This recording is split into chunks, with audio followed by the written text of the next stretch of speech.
अस्सलाम वालेकुम, क्या हाल आप सबके। आई होप कि आप सब बिल्कुल ठीक ठाक हो। अगर आप इस चैनल पे पहली बार हैं, अपने चैनल सब्सक्राइब नहीं किया तो प्लीज़ चैनल को ज़रूर सब्सक्राइब करिएगा, वीडियो को लाइक शेयर और कमेंट सेक्शन में अपनी राय का इजहार हमारे साथ ज़रूर करिएगा।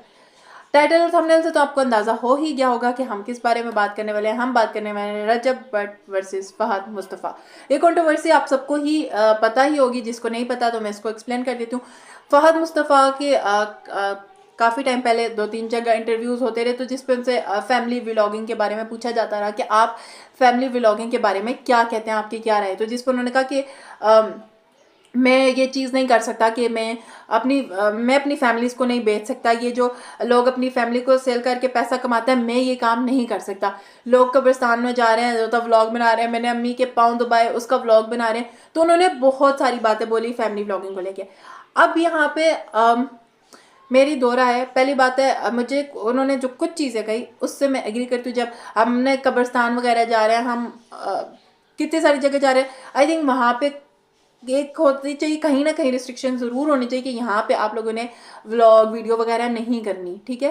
कहीं ना कहीं पे एक होना चाहिए। बट उसके अलावा जो उन्होंने बहुत सारी बातें बोली, अपनी फैमिली को बेच रहे हैं, वो चीज़ें, उन चीज़ों से मैं एग्री नहीं करती थी। आगे फिर जब इनके 2-3 जगह इंटरव्यूज हुए फहद मुस्तफ़ा के, और उन्होंने 2-3 जगह ही उस चीज़ का जिक्र किया कि ये इस तरह। और ना सिर्फ फहद मुस्तफ़ा बल्कि अब तो बहुत सारे एक्टर्स कर रहे हैं। हालांकि बहुत सारे एक्टर्स तो ऐसे जो खुद भी व्लॉग बना रहे हैं और फिर वो दूसरों पे भी तनकीद कर रहे हैं। जैसे बुशरा अंसारी साहिबा का भी रमज़ान में इंटरव्यू आया, जिसपे उन्होंने कहा कि ये पता नहीं कौन से लोग हैं जिनमें बात करने की तमीज़ नहीं है, वो आगे व्लॉग बनाने लग जाते हैं, इस तरह करते हैं। हालांकि वो खुद भी अब यूट्यूब पे व्लॉगिंग, शायद वो, मैंने उनके व्लॉग्स देखे नहीं, बट एक इतना मुझे पता है कि वो यूट्यूब पे आ गई हैं। तो व्लॉगिंग जैसे अस्मा अब्बास भी करी और बहुत सारे एक्टर्स भी करें।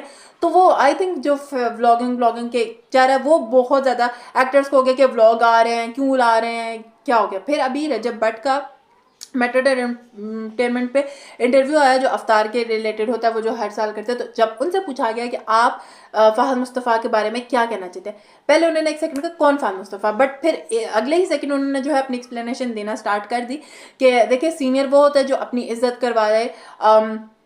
फैमिलीज हमें कहते हैं कि बेच रहे हैं हम, क्या खुद वो क्या करते हैं शोज़ पे, आपको पता है ड्रामों में काम कैसे मिलता है शोज़ पे, जब वो कहते हैं कि लड़कियां कहाँ, लड़के क्या। मैं रजब की भी बातों से कुछ से एग्री करती हूँ, कुछ से मुझे भी थोड़ा सा था।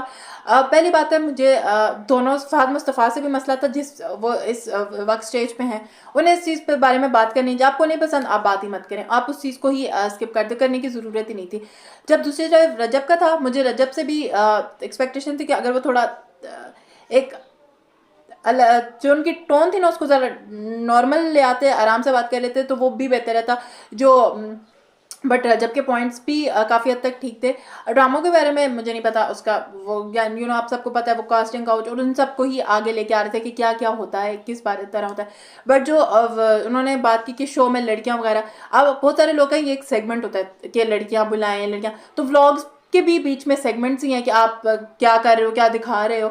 हाँ, मैं अभी भी कहती हूँ, मुझे भी बहुत सारी चीज़ों से मसला होता है कि ये चीज़ ऐसे नहीं होनी चाहिए, ऐसे नहीं, लेकिन आप पूरी उस चीज़ को ही कह दो, क्योंकि आप खुद एक मीडिया से रिलेटेड इंडस्ट्री, आप मीडिया में काम करो, तो आप खुद जिस चीज़ पे आप उसी से रिलेटेड एक मीडियम ही है ना, यूट्यूब वगैरह भी, तो आप उस चीज़ को कह दो कि ये चीज़ ऐसे नहीं होनी चाहिए, तो वो गलत है। जब रजब ने अपना पॉइंट रखा कैसे नहीं, बहुत सारे लोगों ने कहा कि अब रजब में गरूर है, वो है, वो बातें सारी अलग हैं। आई थिंक वो तो मुझे लगता है दोनों का ही एक अलग अलग था, दोनों को ही अपना अपना पॉइंट तमीज़ से और तरीके से रख देते तो इतनी बात बननी ही नहीं थी। फिर बहुत सारे एक्टर्स का इस पे जब आना स्टार्ट हुआ ना, तो वो चीज़ गलत होने लगी, जिस पे फैज़ान शेख की भी एक स्टेटमेंट आई थी कि ये कैसे कह सकते हैं कि वो अपने सीनियर को जानते ही नहीं है। मुझे लगा बहुत सारे एक्टर्स तो वैसे ही बीच में कूद गए जिसकी कोई ज़रूरत नहीं, पहले आप उसकी बात तो पूरे सुन लेते। उसने जब कहा मैं जानता ही नहीं, फ़ौरन फिर आगे उसने एक्सप्लेन भी किया क्या चीज़ है क्या नहीं। फिर एक शमून की जो आई, उन्होंने कहा एक्टर्स खून पसीना बहाते हैं, वो अकेले घर से निकलते। प्लीज़ यार, मतलब ये तो जंग ही नहीं जा रही ना कि कौन कैसे निकलता है, कौन कैसे निकलता है। आपको क्या पता, कोई यूट्यूबर है तो उसके पीछे की क्या स्ट्रगल है, क्या स्ट्रगल नहीं है। तो आई थिंक जब आप खुद एक मीडिया, अच्छा मीडिया रिलेटेड कोई, अगर मीडिया में हस्बैंड वाइफ काम कर रहे हैं तो क्या वो अपनी फैमिलीज नहीं फिर बेच रहे। वही बात है ना, अगर मीडिया में कोई उसका बहन है, भाई आ गया, हस्बैंड वाइफ आ गए, तो वो एक आप कहते हैं कि वो अपनी लेगेसी को मेंटेन कर रहे हैं। बट अगर कोई यूट्यूबर ही घर से बन गया यूट्यूबर, तो आप कहते हो ये फैमिलीज दिखा रहे हैं, फैमिलीज दिखा रहे हैं। ये चीज़ अगर गलत है तो फिर ये दोनों तरफ से गलत है, वो चाहे फिर ड्रामा इंडस्ट्री से रिलेटेड हो, फिर तो ड्रामाज और ये भी नहीं बनने चाहिए, कुछ भी नहीं होना चाहिए, और व्लॉगिंग के उस पर तो यहाँ से भी गलत है। तो आई थिंक जो मेन वजह फाद मुस्तफ़ा को ये बात नहीं करनी चाहिए थी, कर दी तो रजब को भी अगर अपना पॉइंट रखना तो थोड़ा नॉर्मल तरीके से अंदाज में रख लेते तो वो ज़्यादा बेहतर रहता। और जो बाकी एक्टर्स कूदे उन्होंने तो वैसे ही कंट्रोवर्सी को बड़ा बना दिया, आप ज़रूरत ही नहीं थी। आई थिंक फाद मुस्तफ़ा इस पर आगे तो कोई स्टेटमेंट देंगे नहीं, और आई थिंक देनी बनती भी नहीं है कि चीज़ ही गलत स्टार्ट हुई है ना।